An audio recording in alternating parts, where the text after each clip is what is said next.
Assalamualaikum warahmatullahi wabarakatuh. Waalaikumsalam warahmatullahi wabarakatuh. Menindaklanjuti apa yang pernah saya sampaikan, kajian Al-Quran secara verbal, secara ayat ataupun secara angka, seperti yang minggu lalu pernah saya sampaikan, seperti itu. Gitu. Ustaz, ya, gimana Bang Haji? Ya. Kalau saya perhatikan di episode yang lalu di YouTube maupun di majlis-majlis setiap Ustadz bertausiah itu sering menerangkan di dalam Al-Quran itu tentang nama-nama binatang. Maksudnya gimana tuh Ustadz ya? Tolong dijabarkan. Oke. Jadi begini Bang Haji. Memang Quran ini kan sebagai petunjuk Allah. Jadi ada petunjuk yang berupa ayat kauniyah. Ayat kauniyah itu ayat-ayat alam yang di dalam Quran tertera di judul surat. Ada ayat kauliyah, petunjuk Allah di dalam Al-Quran yang berupa ayat. Ada juga petunjuk Allah secara numerik atau mantik, itu angka di dalam Al-Quran. Nah, karena Bang Haji bertanya kenapa judul surat ada nama binatang, sekarang kalau kita perhatikan, judul surat di dalam Al-Quran itu memang terbagi menjadi 3 kelompok, yaitu mewakili tentang manusia, Al-Imran, An-Nisa, laki perempuan, terusnya Al-Insan atau Ad-Dahr, manusianya, An-Nas, terusnya juga surat Yusuf, surat Yunus, surat Muhammad. Nah, ini mewakili tentang manusia. Yang kedua, judul surat itu mewakili tentang alam. Contohnya yang mewakili tentang alam, ada bulan, ada bintang, ada matahari gitu. Nah, ini judul yang mewakili tentang alam. Ada juga judul Quran yang mewakili tentang binatang. Kalau binatang keseluruhannya disebut Al-An'am. Tapi di Al-An'am itu dijelaskan ada binatang yang bisa diternak, mana yang tidak, mana yang liar, mana yang jinak, mana yang boleh dimakan, mana yang halal dan haram, di situ ada spesifiknya. Contohnya judul binatang diantaranya 1, surat semut, surat An-Naml. Yang kedua, surat gajah, Al-Fil. Nah, ini mewakili tentang binatang. Lalu kalau Bang Haji bertanya kenapa judul surat itu nama-nama binatang itu ada, sekarang saya paparkan. Karena Quran ini berbicara tentang petunjuk buat manusia. Surat pertama urutannya di dalam Al-Quran surat Fatihah, yaitu pembuka. Apa sih yang harus dibuka di dalam diri manusia? Yang harus dibuka pertama, di situ kalau kita lihat di surat Fatihah ada 7 ayat. Secara zahirnya THT kita disuruh buka nih Bang Haji. Mata kita disuruh buka, telinga kita disuruh buka, penciuman kita disuruh buka, mulut kita disuruh buka. Mata disuruh buka untuk melihat sesuatu tanda kebesaran Allah, sehingga timbul pertanyaan Bang Haji. Karena menciptakan pertanyaan yang bermutu untuk mendapatkan jawaban yang berkualitas itu tidak mudah. Karena orang yang menciptakan pertanyaan yang bermutu demi untuk mendapatkan jawaban yang berkualitas, kenapa saya bilang tidak mudah? Karena membutuhkan daya talar, daya pikir yang sangat dalam. Selama ini yang dipertanyakan selalu yang sudah pernah ditanyakan sama ustadz lain, ditanyakan lagi. Jadi seolah-olah itu terus. Berulang-ulang. Ya, karena coba kita bertanya sesuatu yang belum pernah terjadi. Ya, contohnya kayak tadi misalnya, maaf Bang Haji, tapi apakah ada manfaatnya pertanyaan itu yang diulang-ulang? Pasti ada manfaatnya, pasti melahirkan ilmu. Tidak ada yang tidak sia-sia. Semuanya insya Allah ada manfaatnya. Nah, saya lanjut. Kenapa Fatihah ini 7 ayat? 7 organ di tubuh kita di bagian kepala, 2 mata kita, kata Allah, alam naj'al lahu ainain, manusia menciptakan 2 bola mata untuk dibuka melihat tanda-tanda kekuasaan Allah, ini disuruh buka. Walisanna wasafatain, mulut yang diberikan ada 2 bibir oleh Allah, disuruh buka, berani bertanya, jangan sungkan, jangan malu, jangan takut bertanya kepada ustaz. bertanya kepada guru, bertanya kepada dosen, bertanya kepada profesor, bertanya kepada kiai. Karena apa? Ketika orang-orang berilmu ditanya, mereka merasa terhormat dan merasa bermanfaat hidupnya. Nah sekarang kembali 7 2 2 1 7. Nah di dalam organ kita ini ada lagi di dalam tubuh kita yang mempunyai organ yang sama seperti THT. Apa? Hati. Makanya hati walau sebesar ini Bang Haji, dia punya yang namanya mata hati. Di sini kita nih. Dia punya yang namanya telinga. Maka disebutlah penglihatan batin, penglihatan hati, disebutlah pendengaran hati, pendengaran batin. Hati kita walau sebesar ini, dia punya yang namanya pintu. Maka disebutlah pintu hati. Disebutlah kata hati, dia punya yang namanya lisan. Maka Allah berkata dalam surat 17 ayat 36, kata Allah begini Bang Haji. Wala takfu ma laysa laka bihi ilm. Inna sam'a wal basar wal fuad in kullun ulaika kana anhu mas'ula. Kalau tidak salah ayatnya seperti itu Bang Haji. Nah di sini dibilang apa? Pesan buat manusia, hai manusia, janganlah pernah kalian mengikuti sesuatu apa yang kalian lihat, ma laysa laka bihi ilmun, yang tidak ada landasan hukum ilmu pengetahuannya di dalamnya. Karena apa? Apa yang dilihat, apa yang didengar, apa yang ditransfer ke pola pikir, masuk ke hati, kulun ulaika kana anhu mas'ula. Semuanya akan diminta pertanggungjawabannya di mata Allah. Jadi mata kita ngelihat diminta pertanggungjawabannya, telinga kita mendengar diminta pertanggungjawabannya, hidung kita mencium aroma kebaikan, keburukan diminta pertanggungjawabannya, mulut kita berbicara diminta pertanggungjawabannya sama Allah. Jadi semuanya diminta pertanggungjawabannya Bang Haji. Jadi hati kita ini sebetulnya walaupun sebesar ini, sebesar kepala kita seperti yang kita tahu, dia mempunyai banyak organ. Ada organ mata, ada organ telinga, ada organ mulut, ada organ pintu. Maka ada istilah pintu hati, mata hati, pendengaran hati, penciuman hati, dialog hati di sini. Lalu kaitannya apa? Ketika organ secara zohir kita sudah buka, secara batin kita tidak buka untuk memahami tanda-tanda kekuasaan Allah di alam semesta ini, maka perumpamannya di judul surat 2 Bang Haji, kayak sapi. Makanya dibilang Al-Baqarah, sapi. Jadi orang yang dikasih mata, telinga, pikiran, hati, mulut tidak dipergunakan untuk memahami tanda-tanda kekuasaan Sang Pencipta, maka tidak ubahnya seperti binatang ternak, kayak sapi contohnya. Kayak sapi itu Bang Haji, dicolok hidung, ditarik kemari dia ngikut, tarik kemari dia ngikut. Dia mah yang penting ngikutin aja ada sosok figurnya. Padahal sosok figurnya tidak ada dasar ilmunya. Makanya kata Allah wala takfu ma laysa laka bihi ilmun. Jadi kalau orang kagak ada ilmunya nih Bang Haji dalam hal tauhid, jangan diikutin. Landasan ilmunya tuh bahaya. Kenapa? Konsep pertanggungjawaban di hadapan Allah. Kalau kayak begitu kita namanya taklid Bang Haji. Nah taklid itu ngikutin sesuatu tapi nggak ada dasarnya. Ini namanya Bang Haji. Yang ketiga suratnya Al-Imran. Al-Imran ini kepala keluarga atau mewakili laki-laki. Yang keempat An-Nisa suratnya. An-Nisa ini perempuan, ibu rumah tangga atau mewakili perempuan atau mewakili wanita. Berarti lelaki atau perempuan yang namanya manusia, kalau dia tidak membuka indranya secara zohir untuk dipergunakan melihat tanda-tanda kekuasaan Allah, secara batin tidak dia gunakan untuk melakukan observasi tanda-tanda kebesaran Allah, tidak ubahnya seperti binatang Bang Haji.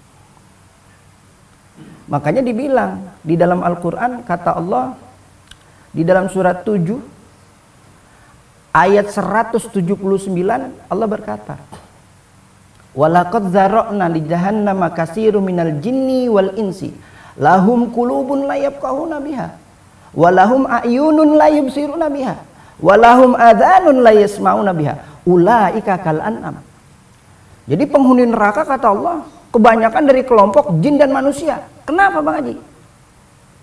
Di kelompok jin dan manusia ini, terutama kita sebagai bangsa manusia, manusia ini tidak disebut gendernya laki atau perempuan. Allah berkata namanya laki ataupun perempuan, kalau disebut manusia dia termasuk penghuni neraka. Kalau dikasih mata tidak dipergunakan untuk mempelajari tanda-tanda kebesaran Allah, dikasih telinga tidak digunakan untuk mendengar penjelasan kalimat Allah, dikasih hati tidak dipergunakan untuk memahami pesan-pesan kalimat Allah, ulaika kal an'am, maka orang kayak begitu diperumpamakannya seperti binatang-binatang ternak, Bang Haji.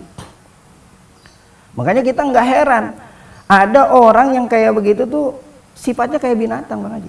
Ada orang yang sifatnya tamak, serakah, merasa benar sendiri dan lain sebagainya. Pokoknya seperti itu.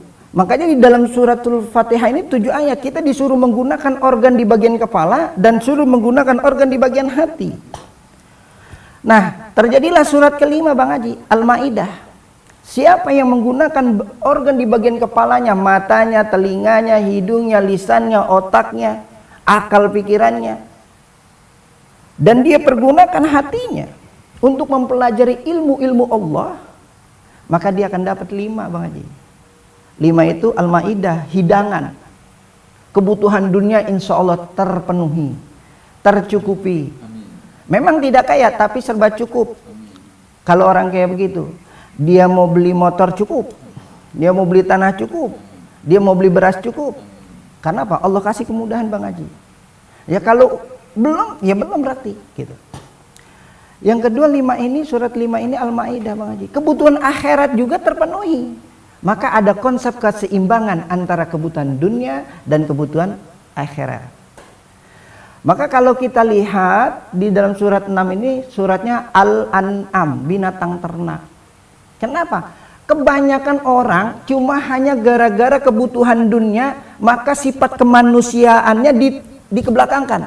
Tapi lebih diutamakan dan dimajukan kebinatangannya. Maka dia tidak ngurus tuh, mau saudara, mau teman, mau sesama, mau kerabat, mau apa lagi. Sedarah pun terkadang gara-gara urusan dunia. Ya, begitulah Bang Haji. Terkadang orang cuma hanya gara-gara urusan kebutuhan dunia, sesama saudara aja main sikut-sikutan. Nauzubillah, Bang Haji. Makanya orang kayak begini kata Allah apa? Ulaika kal an'am. Orang kayak begitu yang sifat buruknya lebih mendominasi di dalam dirinya, maka wujudnya manusia tapi sifat-sifat kebinatangannya yang mendominasi kepribadiannya.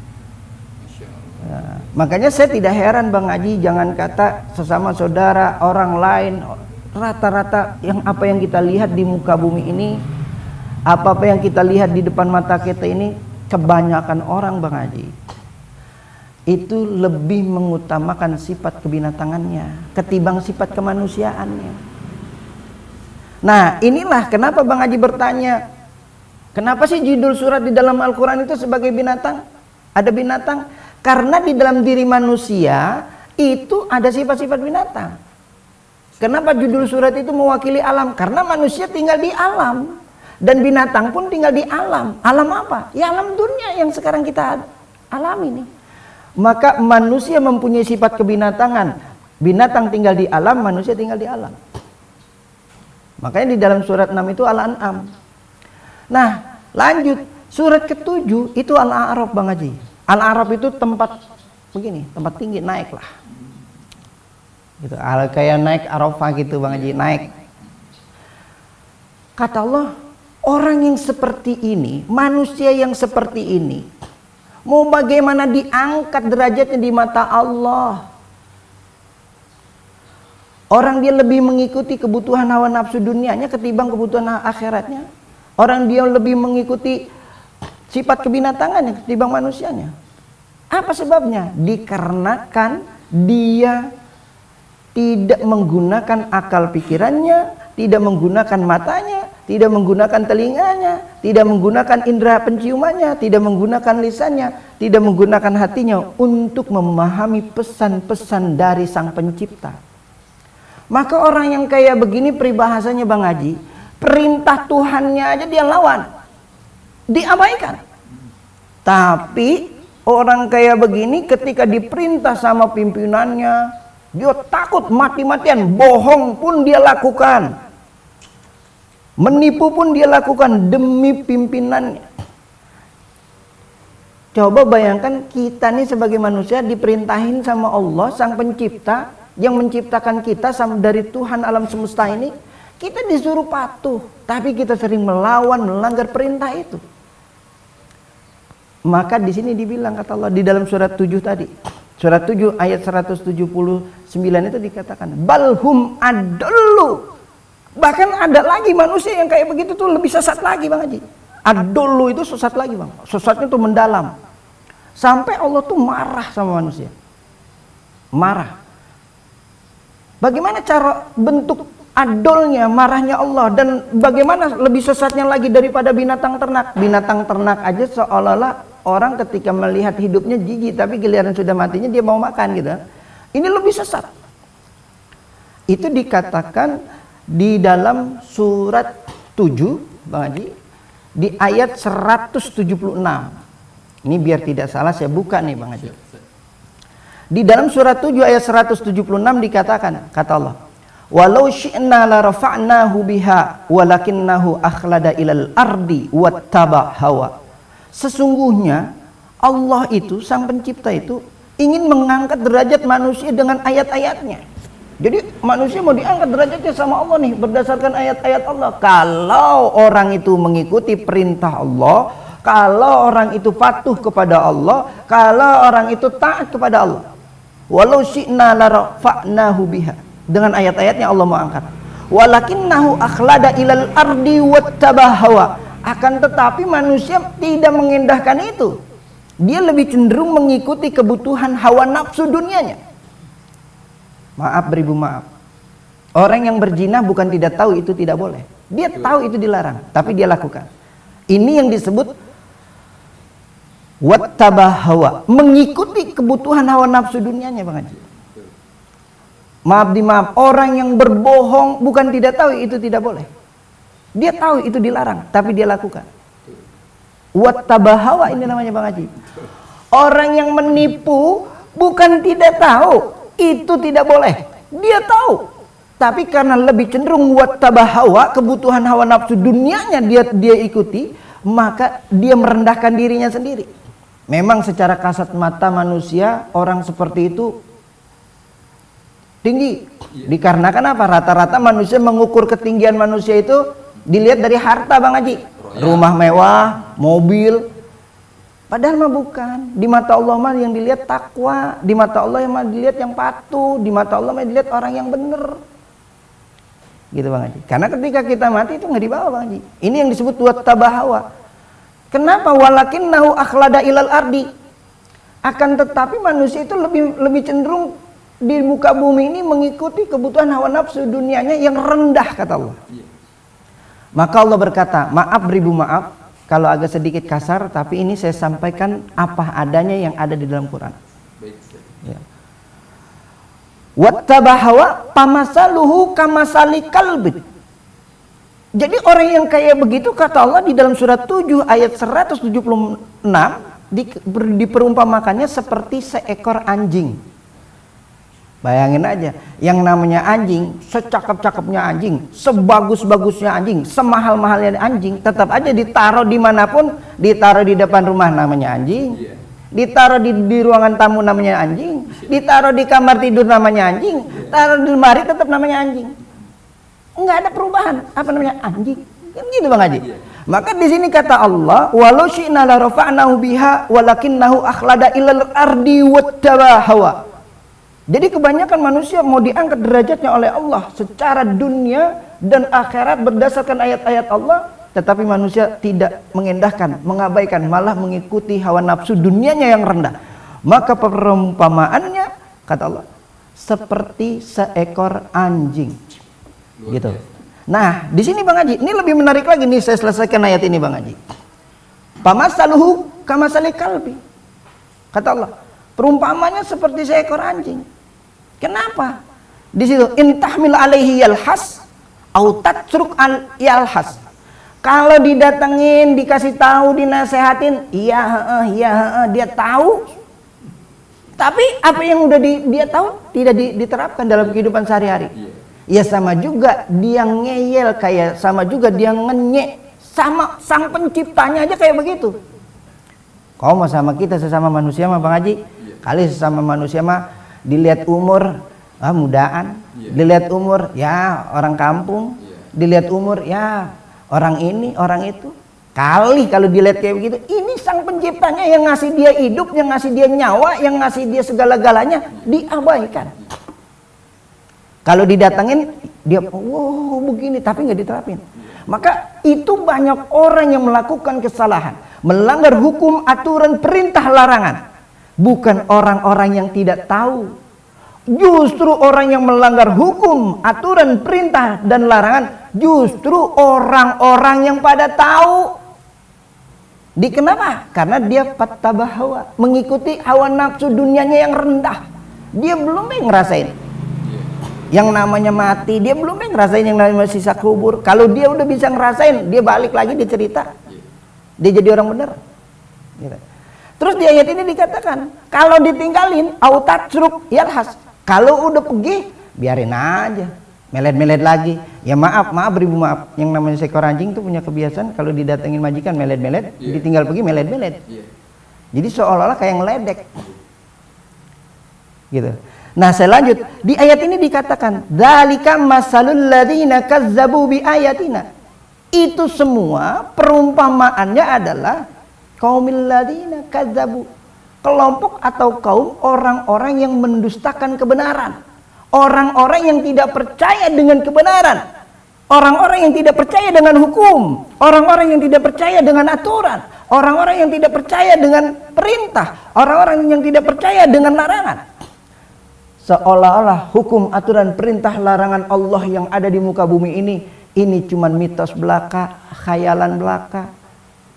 Seolah-olah yang mesti dipatuhi cuman perintah, hukum, aturan, larangan buatan manusia. Jadi kalau manusia yang buat hukum, aturan, larangan, perintah segala macam, dia bela-belain sampai mati.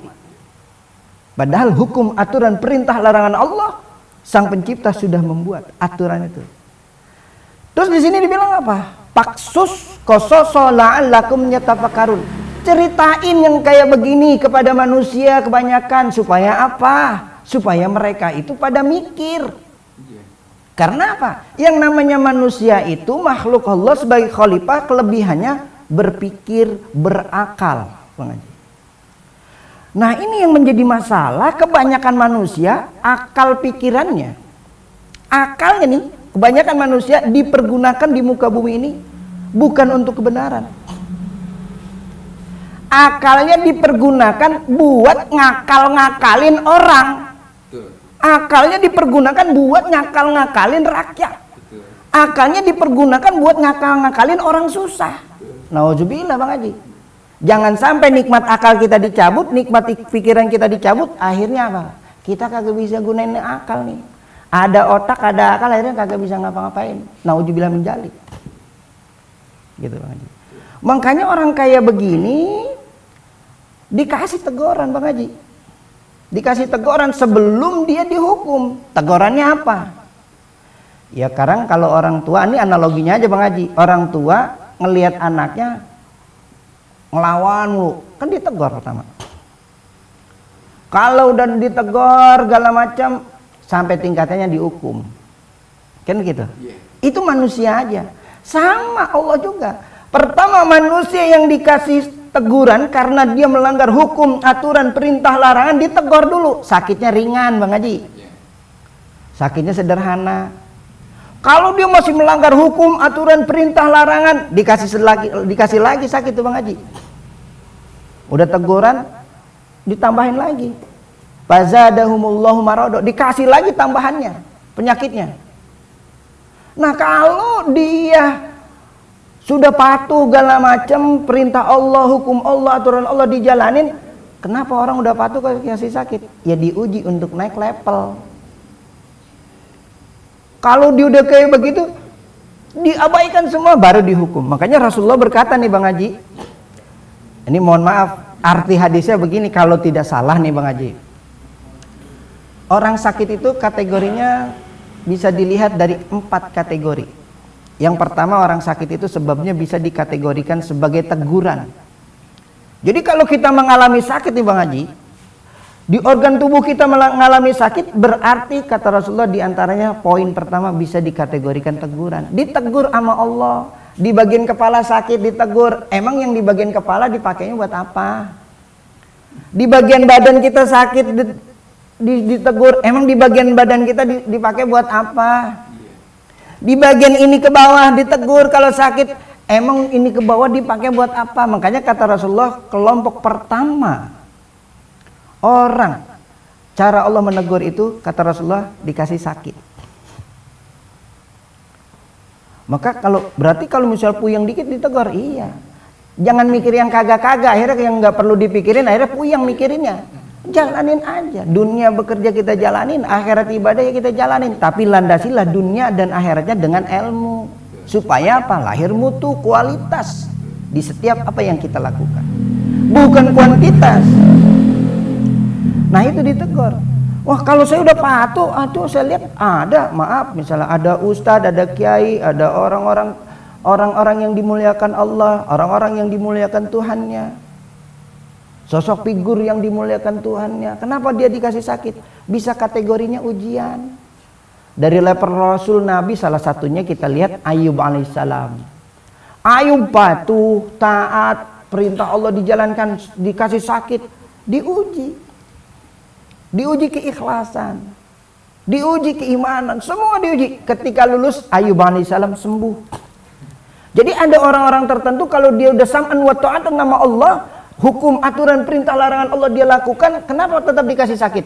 Bisa jadi dia sifatnya diuji, mau dinaikin level iman. Di dunianya mau diangkat, di akhiratnya mau diangkat. Makanya dunia dan akhirat itu ada levelnya, ada tingkatannya. Orang kerja di golongan pemerintahan pun ada golongannya. Sekolah, kelas pun ada kelas, ada golongannya. Sorga juga ada lapisannya. Ada lapisan 1, lapisan 2, lapisan 3. Sampai sorga itu ada 7 macam. Ada sorga Firdaus, ada sorga Adnan, dan lain sebagainya. Tujuannya apa? Siapa yang lulus dari ujian Allah, Allah lihat, oh ini cocoknya di sorga ini. Gitu Bang Haji. Nah kita kembali. Maka Rasulullah berkata, kalau ada orang yang sudah patuh, taat, menjalankan hukum, aturan, perintah, larangan, dia tetap dikasih sakit, kategorinya ujian. Jadi bukan berarti orang, wah saya sakit, jangan-jangan saya dihukum. Enggak. Diuji, dia udah taat, dia udah patuh, diuji. Diujinya nih lahir batin Bang Haji. Kalau dia secara fisik tidak sakit, terkadang diuji batinnya. Contohnya di zaman Rasul, orang yang udah taat tetap diuji batinnya. Bayangin, Nabi Nuh alaihissalam taat sam'an wa ta'atan kepada Allah, diuji. Anaknya bandelnya nauzubillah, ngelawan sama bapaknya. Emaknya anak, istrinya Rasulullah Nabi Nuh alaihissalam ngelawan. Jadi kalau orang-orang tertentu misalnya dia diuji, dia udah patut, dia diuji. Contohnya zaman Rasul udah ada. Begitu pula sebaliknya. Kalau wanitanya misalnya udah taat sam'an wa ta'atan, lakinya na'udzubillahi min jalik. Ya contohnya, maaf, Fir'aun ngaku Tuhan, ana rabbukumul a'la, lebih tinggi dari segala sesuatunya. Bininya maaf, istrinya, wah Allah, soleha banget Bang Haji. Bayangin wanita soleha diujinya punya laki yang kayak begitu. Jadi ujian. Untuk apa? Level iman, level derajat di mata manusia dan di mata Allah. Itu hukumnya Allah. Makanya Rasulullah berkata di yang ketiga, kelompok ketiga, hukuman. Nah kalau hukum gimana sih? Dia udah tahu itu dilarang, dia udah tahu itu diperintahkan, itu dia udah tahu aturannya. Baik yang Allah turunkan secara berangsur-angsur ataupun tidak, tetap dia bantah yang dia tahu, ditegur secara kauliah, kata-kata Allah diabaikan, maka dihukum. Ya analogi sederhananya Bang Haji, ya kita udah nasihatin anak-anak nih, dinasehatin segala macam, maka kita kasih hukuman. Contohnya dia disuruh ngepel, contohnya dia disuruh push up, contohnya ditakut-takutin tidak dibagi duit jajan. Kalau nakal, kalau tidak patuh, tidak taat, bapak nggak bagi duit jajan.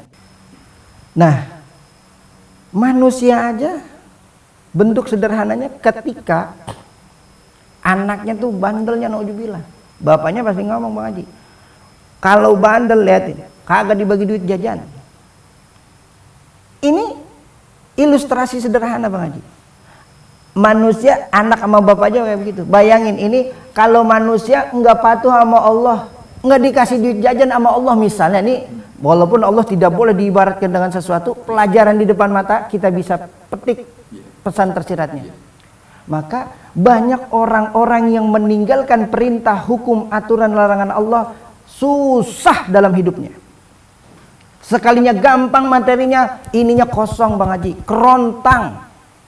Maka dia merasa gersang, maka dia merasa gundah gulana dan lain sebagainya. Tidak ada surur fi qulub, tidak ada ketenangan di batin. Karena tolak ukur ketenangan batin bukan materi. Di sini ada orang hatinya tenang karena dia menjalankan apa yang mesti dia lakukan. Lihat, kita kalau kita hidup nggak melanggar hukum, Bang Haji, ngikutin aturan negara bener, kita ngikutin aturan pemerintah bener, kita ngikutin aturan agama perintah Allah bener, ya kagak bakalan bermasalah, Bang Haji. Gitu. Nah, disinilah hukuman itu berlaku. Pasti untuk dapat akibat ada sebab. Nah, yang keempat, kata Rasulullah, laknat. Kenapa dilaknat? Karena orang yang dilaknat sama Allah, sebelum dilaknat dia, Bang Haji, dia udah ditegur dulu secara lisan, disebut teguran kauniyah. Teguran kauniyah itu teguran lisan, diutuslah Rasul, nabi-nabi pilihan Allah untuk negur pemimpin-pemimpin yang salah. Dari pemimpin sederhana, pemimpin rumah tangga salah ditegur sama mertua, pemimpin RT salah ditegur sama RW, pemimpin RW salah ditegur sama masyarakat, pemimpin lurah salah ditegur sama masyarakat, ditegur sama camat, terus begitunya. Makanya di sini seperti itu, Bang Haji. Nah, kalau pemimpin yang salah udah ditegur berdasarkan kata-kata, disebut teguran kauliyah, tetap diabaikan, baru sang pencipta murka. Ditegurlah melalui ayat kauniyah, ditegur melalui alam, Bang Haji. Apa? Bencana akhirnya, Bang Haji. Ditegurnya melalui bencana alam, longsor, gempa, banjir, tsunami. Ini bentuk teguran Allah secara ayat kauniyah. Kenapa? Karena manusia sudah tidak mempan lagi, sudah tidak mengendahkan lagi. Teguran Allah berbentuk kauliyah. Maka Allah tegurnya melalui bencana. Di dalam Quran udah jelas, Bang Haji, laki sama laki kagak boleh dedemenan. Lah ini maksain diri. Perempuan sama perempuan kagak boleh dedemenan. Lah ini dia maksain diri. Qadarullahnya lelaki kayak begitu, dia paksain berubah. Ya kagak pantas dilihatnya. Bukan dia tidak tahu, dia tahu. Tapi kenapa dia langgar? Karena mengikuti pattabah hawa, kebutuhan nafsu hawa dunia yang dia ikuti. Dia cari alibi itu, Bang Haji. Alibi-alibinya apa dia cari? Alasan untuk membenarkan kesalahan yang dia lakukan. Bukan meluruskan kesalahan untuk kebenaran, tapi dia mencari dalil kebenaran dari kesalahannya. Begini. Ya terserah aja, itu hak dia sih. Ya cuma nanti ketika disiksa ya rasain aja sendiri. Kita cuma ngasih tahu itu kagak bener. Dia nurut syukur, dia kagak nurut ya terserah. Karena tugas kita tidak memaksakan orang harus seia sekata, Bang Haji. Tugas kita tidak memaksakan orang untuk satu pemikiran dengan kita. Tugas kita bukan hanya untuk orang tuh harus patuh, tidak, Bang. Tugas kita menyampaikan apa yang kita ketahui, sedikit tentang kebenaran, sampaikan walaupun pahit rasanya. Emang sih pahit, tapi kebenaran. Orang demi kesehatan obat pahit aja ditelan. Terkadang orang yang sehat nyakitin diri sendiri, yang kagak-kagak dia telan. Badan dia sehat, kagak apa-apa, dia buat ulah, dia minum, dia mabuk, dia rusak dirinya. Otak dia bagus yang Allah kasih, dia rusak, pakai obat. salah gunakan obat, baik narkoba dan lain sebagainya, itu dia bukan nggak tahu, dia tahu Bang Haji. Tapi emang dia pengen ngerusak diri dia sendiri, ya terserah. Maka siapa yang melanggar hukum aturan perintah larangan ini secara hukum dunia, pemerintah bertindak Bang Haji. Secara akhirat nanti Allah yang bertindak. Secara dunia sekarang bertindak pemerintah. Yang menggunakan salah obat ya polisi. Yang menggunakan misalnya salah hukum aturan yang lainnya, pihak-pihak yang berkaitan. Nah, yang melanggar hukum aturan perintah larangan akhirat nanti Allah yang hukum. Sekarang belum dihukum, sekarang masih dikasih sehat dulu. Itu Bang Haji. Nah, disinilah kalau kita lihat, ketika pemimpin di dunia ini sudah ditegur secara kauliah, dengan cara apa? Kauliah Allah, kata-kata Allah, dengan cara diutus orang berbentuk manusia menyampaikan kebenaran yang mana dia menjadi wasilah penyambung lisan tentang ayat-ayat Allah, tentang ayat-ayat Tuhan kepada manusia, tapi diabaikan. Maka ditegurlah secara kauniah. Terjadilah longsor, gempa, bumi dan lain sebagainya. Maaf, kita sempat tenar tuh Bang Haji, LGBT gitu tuh. YL ya longsor. Iya, betul. G-nya itu gempa, B-nya bumi, T-nya itu tsunami. Ini bentuk teguran Allah secara kauniah. Na'udzubillah min jalik. Kalau sampai dilaknat, apakah zaman dahulu pernah ada yang dilaknat? Ada pada masa kaum Nabi Lut. Laki sama laki udah dibenerin segala macam, kagak mau ngendahin. Perempuan sama perempuan enggak dibenerin, kagak ngendahin. Orang yang melanggar hukum aturan perintah larangan dilurusin, kagak ngendahin. Ditegur sama ayat enggak ngerti, ditegur sama Nabi kagak ngendahin juga. Akhirnya dibalik, dipendam ke bumi, ditenggelamkan. Kaum Nabi Lut. Gitu Bang Haji. Terus apalagi? Ya kita lihat kaum Nabi Musa, sejarah Nabi Musa, ditegur secara kauliah, dia tidak ngendahkan, ditegur secara ayat-ayat Allah, lisan Rasul disampaikan, dia tidak ngendahkan. Akhirnya Allah apa? Ya udahlah yang kayak begini mah, dilaknat aja, ditenggelamin ke laut. Nauzubillah min dzalik. Nah, jadi itulah bentuk teguran Allah secara kauliah. Kalau sudah tidak mempan secara kauniah. Contohnya di sejarah Nabi Musa alaihissalam. Udah ditegur secara lisan nggak ngendahin Bang Haji. Akhirnya ditegurnya apa? Ditenggelamkan. Dia dikejar-kejar tuh Nabi Musa sama pengikutnya, dipukul di lautan terbelah. Nabi Musa dan pengikutnya nyebrang, yang lain tenggelam. Nah, selamat Nabi Musa dan pengikutnya. Ini bentuk teguran Allah secara kauniah. Gitu Bang Haji. Nah, ini karena luar biasa sekali nih Bang Haji, kayaknya kita mesti break dulu bentar. Nanti kita lanjut di season berikutnya Bang Haji. Nah, sekarang kita tutup dulu kali Bang Eji ya.